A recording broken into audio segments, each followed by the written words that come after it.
People always ask me why I don't deliver at night anymore. I used to shrug it off, say I liked seeing the sun, or that tips were better in the afternoon. The truth? I can't even drive down Old Mill Road after dark without my stomach tightening, because something happened there 3 weeks ago. Something I can't explain but can still see every time I close my eyes. It was one of those nights that feel heavier than others. The rain had just stopped, leaving the pavement slick and black like oil. My shirt smelled like pizza dough and onions. My hands were sticky from soda cups. It was 1:30 in the morning, the last run of my shift. The app pinged with an order to 14 Old Mill Road. Good payout, almost too good for a single pizza.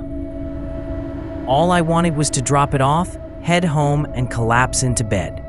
My car's heater was on low, just enough to stop the windshield fogging. The GPS arrow crawled across the map, the robotic voice telling me to turn right in 200 feet. Outside, the street signs blurred past under yellow lamps. Every house looked the same. Old siding, chain link fences, garbage cans left out too long. It was the kind of street where even the dogs didn't bark at night.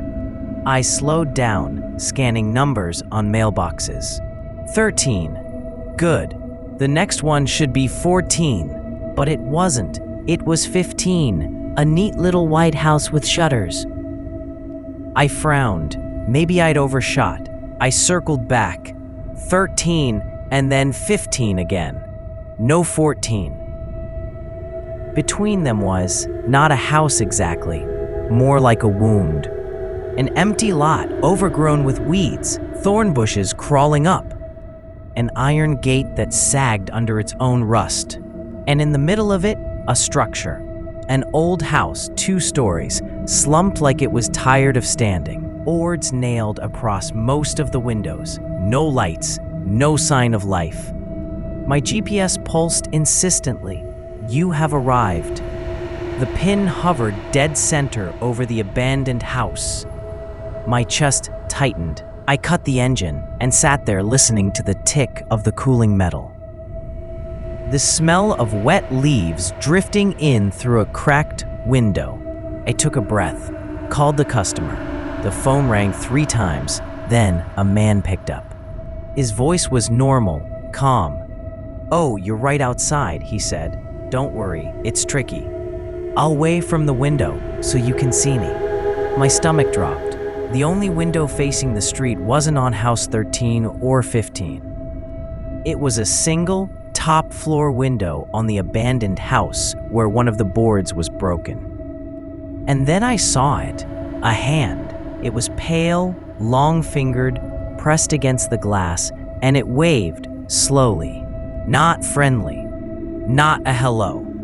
More like a beckoning, like it already knew me. For a moment, I couldn't breathe. My knuckles were white on the steering wheel.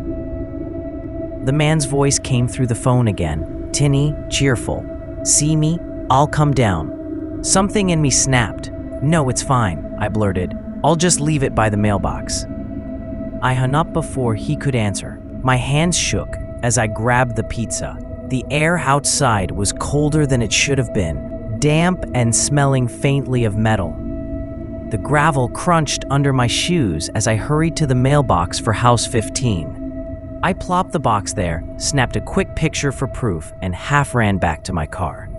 That's when my phone dinged. Order delivered, except I hadn't pressed anything. The app map didn't show me at 13 or 15. It showed the delivery spot as that abandoned house. I jammed the key into the ignition, heart hammering, and peeled out. My headlights flashed across the lot one last time. For a heartbeat, I thought I saw the front door cracked open. Something tall in the darkness watching me leave. If you're still watching, that means the story hooked you. So don't forget to hit like to support us. All the way back to the shop, I kept glancing in the rearview mirror. The pizza smell in my car turned sour, like wet cardboard. My phone lit up twice with unknown numbers, but I couldn't bring myself to answer. When I finally parked, my manager asked if I'd gotten lost. I mumbled something about bad directions and quit night shifts on the spot. He laughed, thought I was kidding. The next afternoon, I drove back to Old Mill Road in daylight, just to prove to myself I wasn't crazy. Sunlight makes things small, manageable. But when I reached the spot where the lot had been, it wasn't there. House 13, House 15, right next to each other. No gap, no weeds, no abandoned house, just a neat row of ordinary homes, like nothing had ever been missing. I pulled over, stared at my phone. The order history still showed 14 Old Mill Road. The tip had cleared into my account, a transaction from an address that doesn't exist. My mouth went dry. I stepped out of the car, and for a moment, just a second, the air smelled of wet leaves and iron again, like last night. I heard a faint voice then, my name, spoken softly, coming from nowhere, or maybe from that narrow strip of shadow between houses. I don't know who I spoke to on the phone. I don't know whose hand waved from that window. But I know I delivered a pizza to a house that isn't there. Sometimes at night, my phone vibrates. New order, 14 Old Mill Road. I delete it, but it keeps coming back. Same payout, same instructions.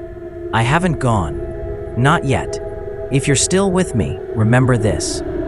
Some addresses aren't on any map for a reason. And some customers aren't alive to tip you. Don't miss the next scare. Hit subscribe for more horror tales. Just don't watch them alone at night. One night, maybe when I'm too tired, maybe when money's tight. Maybe I'll accept again, and maybe the house will be waiting.